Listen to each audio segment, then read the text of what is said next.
작품을 만들어낼 때도 있다는 것입니다. 어떤 사랑입니까? 네, 짝사랑이죠. 짝사랑. 나는 오빠를 너무너무 좋아해서 열심히 달려가는데 오빠는 나를 은근히 차고 도망갈 때 우리의 마음이 너무너무 아프지 않습니까? 그런데 이러한 짝사랑보다 더 아픈 사랑이 있습니다. 어떤 사랑일까요? 어떤 사랑일까요? 네, 삼각관계의 사랑이죠. 나는 오빠를 너무너무 좋아하는데 오빠는 나를 별로 안 좋아하고 옆에 있는 자매를 좋아할 때 정말 그 사랑 너무나 잔인한 사랑이요, 고통스러운 사랑이라는 것입니다. 오늘 본문을 자세히 보면 바로 예수님과 베드로의 만남의 장면이 바로 이와 같은 삼각관계의 사랑이었음을 성경은 우리에게 보여주고 있는 것입니다.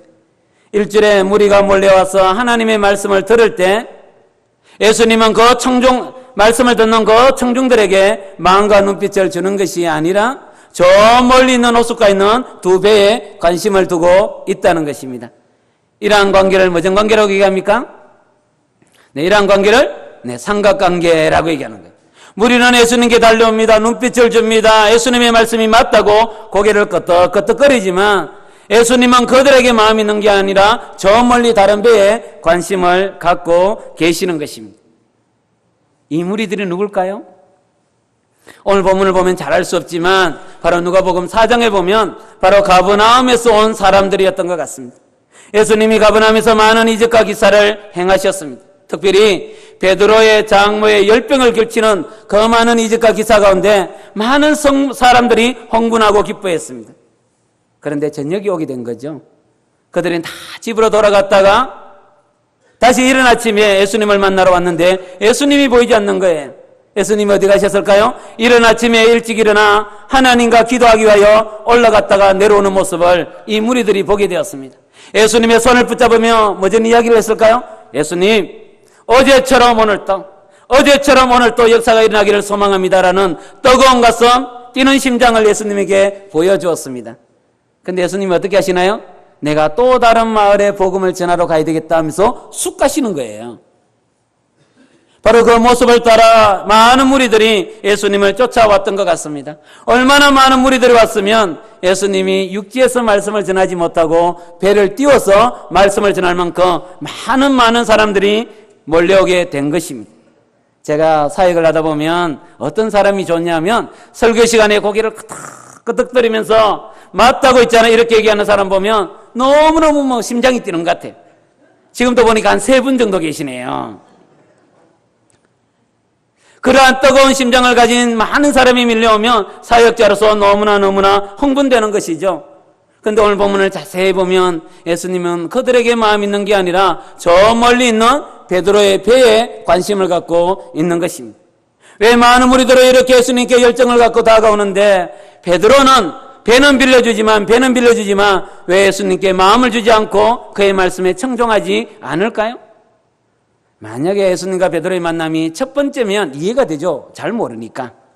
그러나 이 모습은 첫 번째 모습이 아니죠. 바로 세례 요한이 그의 제자 안드레와 요한을 데리고 길을 가다가 예수님이 지나가는 모습을 보고 보라 하나님의 어린 양이로다 얘기하는 순간 바로 안드레와 요한이 예수님을 따라가 버리는 일이 일어나게 되는 거죠. 그리고 안드레가 돌아와서 베드로에게 얘기하죠. 형제였던 베드로에게 형, 나 오늘 누굴 만났다고요? 메시아를 만났어. 그 다음날 베드로가 예수님께 오니까 예수님이 뭐라고 얘기하십니까? 베드로야, 너는 시몬이 아니라 이제부터 너는 베드로라, 반석이라, 개바라 라고 말씀하고 있는 거죠. 나는 너에게 엄청난 꿈과 비전이 있어라고 말씀하시는 거예요. 뿐만 아니라 누가복음 4장에서 베드로의 장모의 열병을 고쳐주는 놀라운 이적과 기사를 보았음에도 불구하고 오늘 베드로는 어떻게? 배는 빌려주지만 예수님께 마음을 주지 않는 모습을 우리에게 보여주고 있는 것입니다. 사랑하는 성도 여러분, 이럴 때가 있지 않습니까? 분명히 예수님이 내 곁에 계시고 내 안에 계시고 나와 함께 하심을 내가 믿지만 그러나 무슨 이유는 모르지만 말씀이 잘 들리지 않고 정말 나의 문제와 나의 아픔 가운데 깊이 빠질 때가 있다는 것입니다. 우리는 가끔씩 우리의 신앙의 기초를 어디에 둡니까? 흥분된 가슴이 들 때가 있습니다. 우리 교회의 성공을 어디에 둡니까? 많은 숫자가 몰려오는 그 순간에 우리 교회가 성공했구나, 우리가 잘 되는구나 라는 생각을 가질 때가 있지만 그러나 언제나 우리의 신앙의 기초는 어디에 있습니까? 뛰는 가슴이 아니라 몰려오는 숫자가 아니라 어쩌면 나의 문제 때문에 너무나 고민하고 아파하면서 하나님의 음성, 하나님의 소리가 들리지 않기 때문에 나의 신앙이 깨어지고 무너진 것처럼 느껴지는 그곳에 우리의 신앙의 기초가 있지 않습니다. 우리의 신앙의 기초는 어디 있을까요? 바로 그 어떤 상황 가운데도 상관하지 않고 언제나 우리를 바라보시는 그 예수님의 마음 그리고 예수님의 의지에 우리의 신앙의 기초가 있다는 것입니다. 이것은 신앙의 아주 중요한 특징이에요. 누가복음 19장에 보면 누가 나오느냐 하면 삭개오가 나옵니다. 근데 예수님이 삭개오를 만나시죠?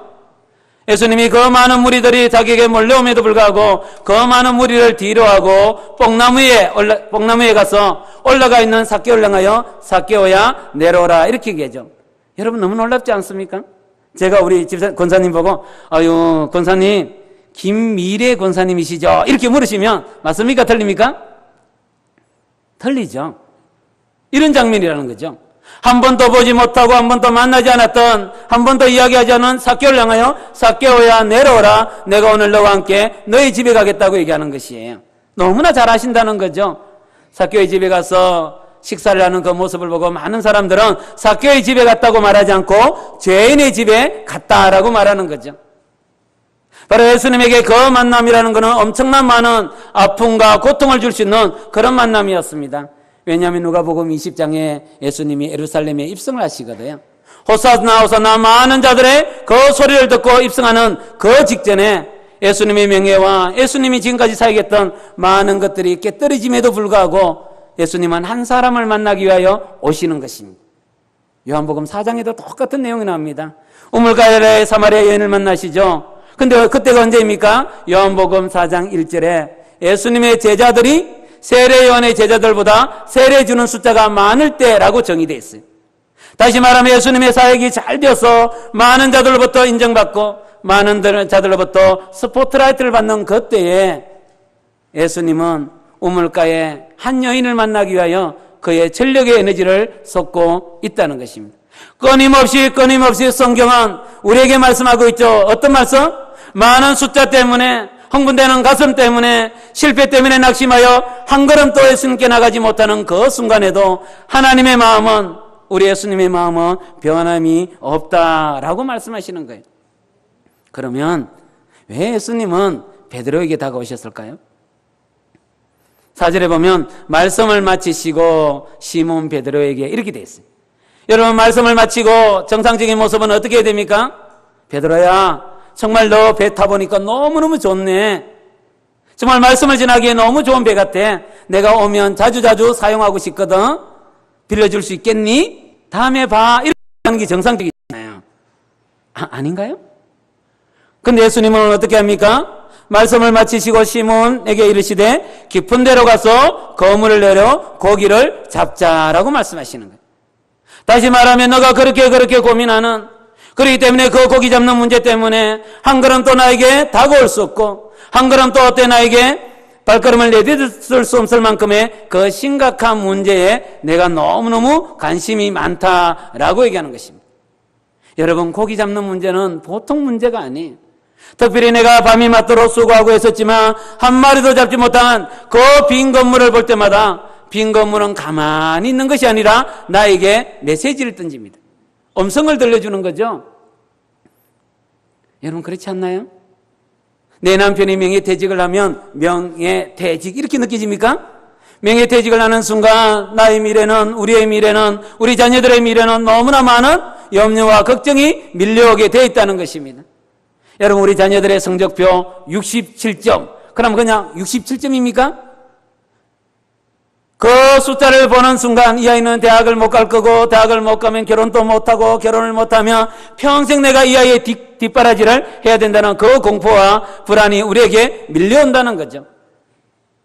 그렇기 때문에 예수님은 정말 우리가 겪고 있는 이 문제 우리가 겪고 있는 이 아픔이 얼마나 심각한지를 우리가 느끼는 것보다 더 구체적으로 그리고 더 심각하게 느끼고 있는 것입니다. 예수님은 이렇게 말하지 않았어요. 베드로야 내가 너에게 꿈이 있다고 말했고 베드로의 장래의 열병을 고쳐주는 많은 역사를 보여줬음에도 불구하고 어찌하여 너는 그 고기 잡는 문제에 마음이 빼앗겨서 내 음성을 청종하지 않느냐 이렇게 책망하시는 게 아니라 그 고기에 잡는 문제가 얼마나 심각했으며, 얼마나 고통스러웠으며, 얼마나 힘겨웠으며, 얼마나 자기를 낙심되게 만드는 것이었으면 예수님은 그 문제 속으로 다가오고 계시는 것입니다.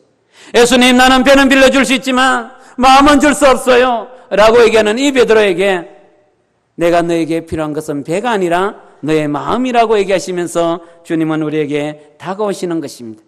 그렇기 때문에 실패의 자리는, 내 마음을 불안하게 만드는 그 자리는, 나를 염려스럽게 만드는 그 자리는 주님과 내가 멀어지는 이유가 되는 것이 아니라, 주님을 점점 더 내 마음에서 밀쳐내는 이유가 되는 것이 아니라, 바로 그 자리에서, 그곳에서 이미 임재해 계시는 하나님을 만나는, 예수님을 만나는 너무너무 귀한 자리라는 것입니다.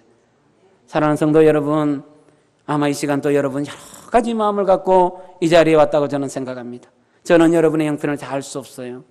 어떤 문제, 어떤 아픔을 갖고 여기 왔는지 모르지만, 그리고 우리 교회가 갖고 있는 아픔이 얼마나 크고 얼마나 심각한지 저는 잘 알 수 없지만, 그러나 하나님은 이 문제 가운데, 이 아픔 가운데 우리가 너무나 초라하게 보이고 내 존재가 깨어질 것만 같던 그 두려움이 내 마음에 밀려오는 그 순간에 우리 주님은 다가오셔서 내가 여기 있다고, 내가 거기 있다고 주님은 말씀하고 계시는 것입니다. 이것이 바로 우리 주님이 우리에게 보여주는 끊임없는 사랑의 모습입니다. 그렇기 때문에 우리의 신앙을 많은 숫자에 두어서는 아니 됩니다. 우리의 신앙을 정말 내가 기도할 때 눈물이 나고, 기도할 때 손이 올라가고, 찬양할 때 나의 마음이 새로워지는 것처럼 느껴지는, 거기에 우리의 신앙의 기초를 둘 것이 아니라, 끊임없이 우리의 형편과 처지가 어떠하든지 상관하지 않고 다가오시는 우리 예수님께 마음의 기초를 두어야만 한다는 것입니다. 아멘이시죠? 깊은 데로 가서 그물을 내려 고기를 잡자 이렇게 얘기하니까 베드로가 어떻게 고백합니까? 선생님, 우리가 밤이 맞도록 수고하고 있었지만 한 마리도 잡지 못했어요 이렇게 얘기하죠. 근데 여기서 선생이라는 얘기는 뭐냐면 원문의 뜻은 에피스타데스라는 뜻이에요. 이 말은 선생 가운데도 최고, 선장 가운데도 대빵이라는 뜻이에요. 왜 선장이면 선장이지 최고라고 얘기했을까요?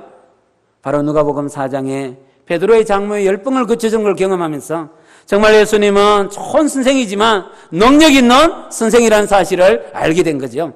그러나 하나님의 아들로 믿은 것은 아닙니다. 나에게 도움이 될 만한 예수님이라는 뜻이에요. 여러분, 우리가 나에게 도움이 될 만한 예수님 믿고 있지 않습니까? 언제? 내가 어렵고 힘들 때 말입니다.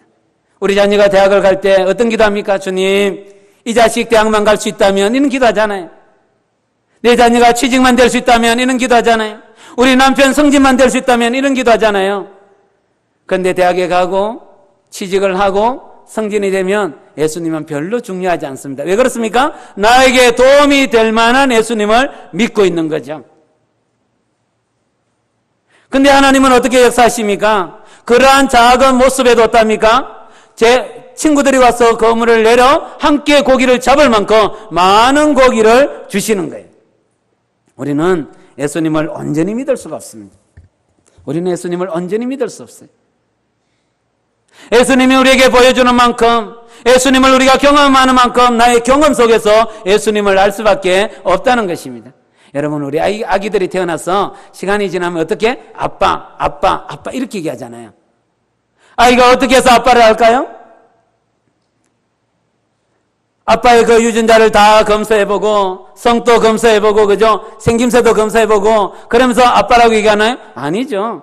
그냥 태어나서 가만히 있는데 수많은 남자들이 지나가는데 독특한 남자가 날마다 나타나는 거죠. 그리고 자기를 향하여 아빠라고 그 말이 무슨 뜻인지 모릅니다. 그냥 입만 빵긋 하는데 그냥 빵긋 해주니까 아빠가 해석을 하죠. 그죠? 아, 얘가 나보고 아빠라고 했다고. 그러면서 어떠합니까? 이 사람은 아빠라고 불러주면 미친 듯이 좋아하는 사람이구나. 그래서 아는 것처럼 우리는 예수님을 온전히 알지 못합니다. 우리는 하나님을 온전히 알 수 없어요. 내가 알고 내가 경험하고 내가 누리는 그 모양과 모습을 갖고 하나님을 향하여 주님, 예수님, 선생님 이라고 얘기하는 그 순간 우리 주님은 우리의 모든 이야기와 의미를 알고 우리에게 반응해 주시는 것이에요. 그래서 우리는 예수님을 온전히 알 수가 없어요. 우리는 이런 기도하지 않습니까? 하나님 나에게 큰 믿음을 주시옵소서. 네, 그 기도는 아름다운 거예요. 그러나 그 큰 믿음은 어떤 믿음입니까? 겨자씨 많은 믿음을 얘기하는 거예요. 우리에게 겨자씨 많은 믿음이 있다 할지라도 산을 옮기는 놀라운 역사가 일어나거든요. 왜냐하면 우리의 믿음의 크기, 내가 믿는 그 믿음의 느낌에 따라 역사하는 게 아니라 하나님은 하나님의 사랑을 갖고 우리가 비록 선생님, 나에게 도움이 될 만한 예수님, 내가 너무 어려워요, 힘들어요, 나를 도와주세요라고 하는 그 작은 고백에도 우리 주님은 역사하십니다. 아멘이시죠? 그래서 우리는 주님을 알아가는 것이 기쁨이어야 돼요. 우리 주님을 온전히 알 수가 없어요. 그래서 바울도 그런 고백을 했지 않습니까? 하나님을 아는 지식에 너희가 점점 더 자라가라 이렇게 얘기했어요. 특별히 예수님이 베드로에게 뭐라고 얘기합니까? 베드로야, 정말 너가 내 말을 믿니? 그러면 깊은 데로 가서 뭐라고요? 뭐를 하라고요? 깊은 데로 가서 거물을 내려 고기를 잡으라 이렇게 얘기합니다. 여러분, 깊은 데로 가서 거물을 내리는 거 쉬울까요? 어려울까요? 쉬울까요? 어려울까요? 어렵다고요? 여러분, 배를 타고 가서 깊은 데로 가서 거물 내리는 게 어렵습니까? 베드로의 직업이 뭡니까? 어부죠. 어부가 제일 잘하는 게 뭡니까? 거물을 내려 고기를 잡는 겁니다. 만약에 예수님이 베드로에게 이렇게 얘기했다면 심각하죠. 베드로야, 진짜 너가 나를 믿니? 네, 믿습니다. 깊은 데로 가서 배를 뒤집어라 이러면 이제 심각합니다. 여러분, 성경에 보면 하나님이 우리의 믿음을 알아보기 위하여 우리에게 강력하게 요구하는 것들은 별로 없습니다. 그렇지 않나요? 여리고성을 보면 그렇지 않습니까? 여리고성을 어떻게 하라고 얘기했습니까? 7바퀴 돌아라 그랬죠. 만약에 7바퀴 오르락 내리락이라 그랬으면 심각한 거죠. 나만 장군에게 뭐라고 얘기했습니까? 요단강에 가서 7번 목욕을 하고 올라오라 이랬잖아요. 만약에 7시간 잠수하라 이랬으면 심각한 거예요. 여러분, 성경을 자세히 보세요. 하나님이 우리에게 원하시는 큰 일은 없습니다. 오른밤을 때리고도 왼밤을 갖다 때리고 너무 쉬워요. 딱 갖다 대면 타결하면 되잖아요. 항상 기뻐하라, 쉬지 말고 기도하라, 범사에 감사하라, 기뻐하면 되잖아요. 만약에 기뻐할 때 너희 얼굴은 그거 안 돼, 성형수술해 이러면 이제 문제지만, 여러분, 성경 어디에도 하나님이 우리에게 강력하게 원하는 요구사항은 별로 없습니다. 제가 이제 IBF라는 선교단체의 간사로 25년째 일을 하게 되는데, 그 계기가 뭐냐 하면 대학교 2학년을 마치고 3학년 때였어요. 이제 보통 다 2학년을 마치고 3학년 때 군에 가기 때문에 저도 당연히 휴학을 내고 군에 가려고 딱 준비하고 있는데, 저를 키웠던 박영덕 목사님이라는 분이 어느 날 저에게 오셨어요. 간사님이. 그러면서 저에게 뭐라고 그러냐면, 응종 형제 2학년을 마치고 군에 가는 게 성경적이야 이렇게 묻는 거예요. 저는 그 이야기를 듣는 순간 너무너무 기분이 나빴어요. 왜냐하면 제가 장로님의 아들, 권사님의 아들이었거든요. 그러니까 저 장로님 가정에 자랐기 때문에 그런 얘기를 좀 싫어했었어요. 근데 그 간사님은 계속 물으시는 거예요. 응종 형제 2학년을 마치고 군에 가는 게 성경적이야? 한 번도 나의 일생 가운데, 나의 신앙생활 가운데 하나님이 기뻐하는 것이 뭔지를 한 번도 물어본 적이 없는 거예요. 교회에서는 회장이었고 성가대 대원이었고 교사였고 열심히 살았지만 나의 삶의 문제를 하나님과 한 번도 의논해 본 적이 없는 거예요. 그때까지. 그때 너무너무 처음으로 고민했던 것 같아요. 그리고 다시 군에 갔다 오지 않고 복학기를 냈어요.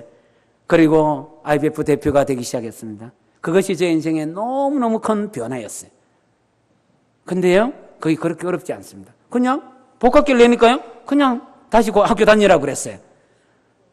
이와 같이 정말 주님이 우리에게 원하는 것은 큰 것이 아니에요. 너무나 작은 것이에요. 근데 왜 하나님은 작은 것에 순종하기를 원할까요? 그 작은 것에 순종을 통하여 하나님은 우리에게 믿음을 채워주시기를 원하시거든요. 믿음이 채워질 때 그때부터 상황이 다르게 보입니다.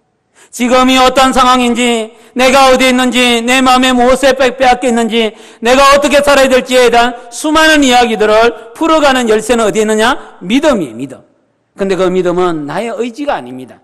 하나님이 나의 인생 가운데 함께 하시고, 하나님이 나의 인생을 풀어가시고, 하나님이 어떻게 나의 고기의 문제를 풀어가는 것을 자세히 보며 하나님의 일하심을 통하여 내 마음에 생겨나는 확신, 그게 바로 믿음이거든요. 바로 그 믿음이 채워질 때 어떤 일이 일어납니까? 예수님이 나에게 도움이 될 만한 선생이 아니라 나의 문제를 그냥 해결해 줄 자가 아니라 나의 인생을 이끌어갈 자임을 알게 되는 것이죠. 그래서 베드로가 어떻게 고백합니까? 주여, 나를 떠나소서, 나는 죄인입니다. 이때가 언제입니까? 성령이 임할 때죠. 그래서 고린도전서 12장 3절에 보면 바로 성령으로 하지 않고는 예수님을 주라고 고백할 수 없다는 거죠. 우리가 교회에 있지만, 교회 안에 있지만 많은 분들은 예수님을 어떻게 나에게 도움이 될 만한 선생으로 믿는 분들이 있습니다. 그럼에도 불구하고 예수님은 우리의 기도를 들었습니다. 우리의 연약한 믿음에 반응해 주십니다. 그렇지만 진짜 주님이 원하는 것은, 베드로는 고기 잡는 문제가 해결되기를 원하지만 주님은 우리의 믿음을 가득히 채워주셔서 그 믿음의 눈을 통하여 예수님을 나에게 도움이 될 만한 예수님이 아니라 내 인생의 참 주인이신 주님으로 받아들이기를 너무너무 원하시는 것입니다. 이 시간 나에게 도움이 될 만한 예수님이 아니라 내 인생의 참 주인 되신 주님을 꼭 만났으면 좋겠습니다. 주님을 만나면, 예수님을 만나면 어떻게 됩니까? 이때부터 관계가 만들어지죠. 주여, 나를 떠나소서, 나는 죄인입니다. 지금까지 내가 당신을 꼭 붙잡고 있는 줄 알았는데 그게 아니었군요. 당신이 나를 붙잡고 계셨군요. 우리가 우리의 교회를 붙잡고 있는 줄 알았는데 그게 아니었군요. 주님이 우리의 교회를 붙잡고 계셨군요. 이게 바로 뭡니까? 진짜 우리 교회의 주인 되신 주님에 대한 우리의 고백이라고 저는 생각합니다. 이럴 때 주님은 일하십니다. 지금까지 일했었던 것처럼 또 다른 모양과 모습으로 일하시는 모습을 우리에게 보여주는 것입니다. 그래서 우리가 주님을 내 마음의 주로 고백하면 우리 주님은 우리에게 두 가지의 선물을 주시는 거예요. 하나는 뭘까요? 관계입니다. 관계. 예수님은 나의 주인이 되고 나는 그의 뭐가 됩니까? 종이 되죠. 예수님은 나의 아버지가 되고 나는 그의 아들이 되는 거죠. 그는 나의 신랑이 되고 나는 그의 신부가 되죠. 그는 나의 포도나무가 되고 나는 그의 가지가 되는 겁니다. 그분은 나의 뭐가 됩니까? 목자가 되고 나는 그의 양이 되는 것입니다. 사랑하는 성도 여러분, 여러분은 예수님을 선생으로 믿고 있어요? 주님으로 믿고 있어요? 그 기준이 뭐예요? 내가 선생으로 믿고 있는지, 주님으로 믿고 있는지 기준이 뭘까요? 누가 고민을 많이 하느냐를 보면 합니다. 여러분, 이런 양이 있다고 한번 생각해 보세요. 이 양이 아침에 일찍 일어나 오늘은 꼴을 먹을 수 있을까? 오늘은 물을 먹을 수 있을까? 내가 저 목자를 따라가면 오늘 내 인생은 괜찮을까? 이런 고민을 많이 하는 양이 있다고 생각해 보세요. 그 양은 어떤 양입니까? 미친 양이에요. 그죠? 정말 여러분 예수님을 선생으로 믿는지 주로 믿는지는 뭘 보면 아느냐? 누가 고민을 많이 하느냐는 겁니다. 여러분의 자녀의 문제, 여러분이 고민을 많이 합니까? 주님이 고민을 많이 합니까? 우리 학생들이 이 공납금 문제가 있잖아요. 공납금 고짓을 받으면 누가 고민을 많이 해야 됩니까? 누가 고민을 많이 해야 됩니까? 부모가 고민을 왜 많이 합니까? 그러니까 문제가 발생하는 겁니다. 지 인생인데 지가 고민해야지. 안 그렇습니까? 저희 집에도 소나타 1, 2, 3 3명의 딸이 있는데 대학교 4학년, 2학년, 5분의 고3이 있습니다. 누가 자기 인생을 고민 많이 해야 될까요? 네, 자기들이 인생 고민해야 되죠. 왜 아빠가 고민합니까? 근데 그들이 아무리 고민해도 문제가 풀립니까? 잘 풀리지 않아요. 누가 고민을 많이 해야 됩니까? 아빠가 고민을 할 때 문제가 풀리는 것처럼 우리가 우리의 문제에 대하여 고민한다고 빈 건물을 보면서 어떻게 하면 고기를 잡을까? 내일은 내가 꼭 고기를 잡고 말리야라는 그 의지의 표현이 미래가 열리는 게 아니라 예수님이 고기 잡는 문제에 개입하실 때 베드로의 문제가 풀리는 것처럼 우리의 문제에 주님이 개입할 때 우리의 문제가 풀려가시는 것이에요. 이게 관계에 대한 얘기입니다. 관계. 그래서 우리는 예수님을 믿지만 주님으로 믿지 않으면 내 인생은 언제나 불안하고요, 염려스러울 때가 많다는 것입니다.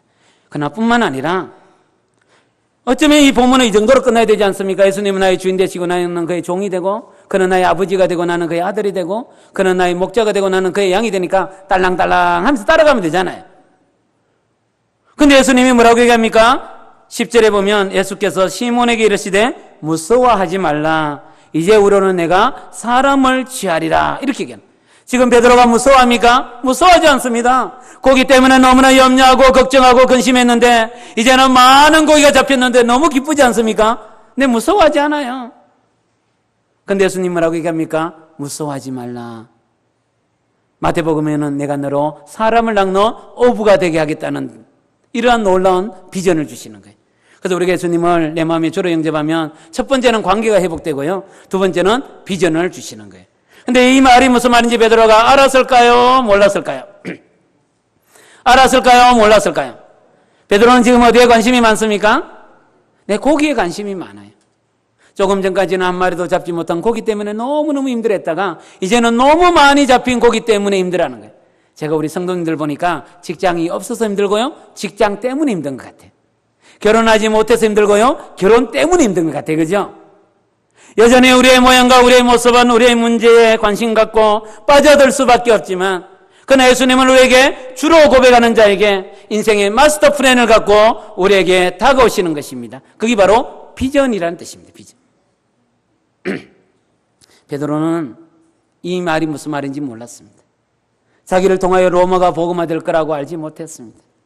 자기가 한번 설교하면 3,000명이 회개할 거라고 알지 못했어요. 그죠? 2000년 후에 우리가 자기 이름을 이렇게 거품을 물고 얘기할 거라고 알았을까요? 몰랐어요. 여러분 바울 아시죠? 바울 모르십니까? 갑자기 제가 아주 우리 남북이 당혹스러웠어요. 바울 아시죠? 바울이 예수님을 믿기 전에 그의 이름은 사울이었죠. 사울이었어요. 근데 그때 사울이었을 때 그의 비전은 뭡니까? 예수를 믿는 모든 사람을 다 잡아 죽이는 게 그의 비전이었어요. 요즘 말하면 IS와 똑같은 거예요. 그래서 시리아에 수도있던 다마커스를 향하여 가고 있었죠. 12시에 만나요. 브라보콘이 아니라 12시에 누굴 만납니까? 빛 가운데 임재하시는 예수님을 만나게 되죠. 거꾸로 져서 사경을 내밀고 있는 그때에 예수님이 하셨던 첫 번째 일은 뭡니까? 예수님이 이 사울의 목을 딱 밟고 이 인간아 뒤져볼래? 이렇게 밟고 계셨나요? 아니에요. 다메섹에 있는 한 아나니아라는 한 선지자를 만나서 조금 후에 한 청년이 올 터인데 나는 그를 이방인의 큰 그릇으로 설 계획이 있다고 말씀하고 계신 것입니다. 정말 우리 마음에 예수님을 주로 영접하며 그분은 우리 인생에 대한 마스터 플랜을 갖고 우리를 인도해 가십니다. 혹시 궁금하시면 오늘 오후에 더 나은 세대 만들기라는 강의에 오시면 요 강의 어떻게 하면 내 인생의 비전을 알 수 있을까에 대한 얘기를 좀 하려고 합니다. 이제 말씀을 서서히 마치려고 합니다. 이제는 베드로가 고기를 다 잡았죠. 그리고 이제는 육지를 향하여 가고 있습니다. 예정보다 좀 늦은 시간이었죠. 왜냐하면 한 번 더 고기를 잡아야 되기 때문에 늦은 시간에 육지를 향하여 쭉 가고 있었습니다. 아마 그때 많은 사람들이 몰려와 있었을 거라고 생각하는데 특별히 베드로의 아내가 있었던 것 같아요. 그죠? 아마 베드로의 아내가 뭐라고 얘기했을까요? 여보 많이 잡았어 라고 얘기할 때 베드로가 얘기했을까요? 따봉 이렇게 얘기했던 것 같아요. 많이 잡았다는 거죠. 넘치게 잡았다는 거죠. 근데 배가 육지에 딱 닿자마자 어떻게 합니까? 베드로는 배와 고기를 버려두고 예수님을 쫓는 거예요. 그래서 많은 사람들이 베드로 이 고기는 어떻게 해? 이러니까 뭐라고요? 너가 해뿌라. 경상도 말로.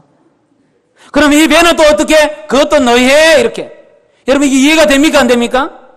조금 전까지는 한 마리도 잡지 못한 고기 때문에 예수님이 자기 배에 올라타 말씀을 전함에도 불구하고 배는 빌려줄 수 있지만 마음은 빌려줄 수 없다고 했던 이 베드로가 지금 어떻게 합니까? 고기가 있어도 되고 없어도 되는 인생을 살고 있다는 것입니다. 여러분 이게 그리스도인입니다. 이게 주님이 진짜 우리의 하나님의 자녀들에게 하나님의 백성들에게 너무너무 기대하는 모습이죠. 고기가 있어도 되고 없어도 되는 이 자유, 이 평화를 하나님이 우리에게 주시기를 원하고 계시는 것입니다. 여전히 우리는 우리의 문제 때문에 힘들어하고 고통스럽게 생각하며 하나님 도와주세요. 나에게 도움이 될 만한 예수님 도와달라고 얘기하지만 예수님은 그 모습에 반응할 뿐만 아니라 진짜 우리 주님이 원하는 것은 베드로야 너는 고기가 있어도 되고 없어도 되는 이 자유, 이 기쁨, 이 평화를 내가 너에게 주고 싶어 라고 주님은 말씀하시는 것입니다. 아멘이시죠? 그래서 이제 사도 에베소서 1장 21절에 보면 바울이 내 생각하는 것보다 내 간구하는 것보다 더 크게 역사하실 하나님이라는 고백을 합니다. 언제입니까? 감옥에 있을 때입니다. 감옥에. 에베소서는 감옥에서 썼던 편지거든요. 감옥에 있는데 정말 자기 인생 60이 넘었습니다. 60 한 5세, 4세 이 정도 때거든요. 정말 자기 인생의 황혼의 마지막에 정말 무엇인가 이루었을까 생각해서 뒤돌아보니까 아무것도 이루지 않고 자기 인생은 어디에 있습니까? 감옥에 있어요. 감옥. 자기의 생명이 언제 달아날지 모르는 그 위기와 절망 가운데, 그러나 있잖아요, 이 사도 바울의 마음에는 어떤 마음? 평화의 마음이 나오죠. 정말 주님은 내가 생각했던 것보다, 내가 그렇게 기도했던 것보다 더 크게 역사하시는 하나님이라는 그 하나님이 내주하신 가운데 주어지는 평화와 기쁨이 그의 마음을 지배하고 있는 거죠. 그러니까 그 감옥의 살벌함도, 생명의 위협도, 불안과 염려도 그의 마음을 지배하는 게 아니라 주님이 주시는 평화가 그의 마음을 지배하고 있었다는 거죠. 이런 찬양 있지 않습니까? 평화, 평화로다. 하늘 위에서 내려오네. 그 사랑의 물결이 영원토록 내 영혼을 덮어소서. 이 평화가 예배하는 우리 모든 성도들의 마음에 충만하기를 주님의 이름으로 부탁합니다. 이 평화가 필요한 이 세상, 이 기쁨이 필요한 이 세상에 우리의 평화를, 우리의 사랑을 나누는 우리 성도들이 되었으면 좋겠습니다. 우리가 이 시간 합심해서 한번 기도합시다. 하나님,